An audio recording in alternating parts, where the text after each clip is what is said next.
يحصرني واقع لا أجيد قراءته. قلت دون إذن ذكرياتك عن نجمة بعدت وغد يتراجع، واسأل خيالك هل كان يعلم أن طريقك هذا طويل؟ فقال ولكنني لا أجيد الكتابة يا صاحبي.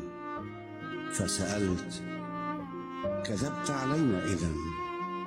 فأجاب على الحلم أن يرشد الحالمين كما الوحي.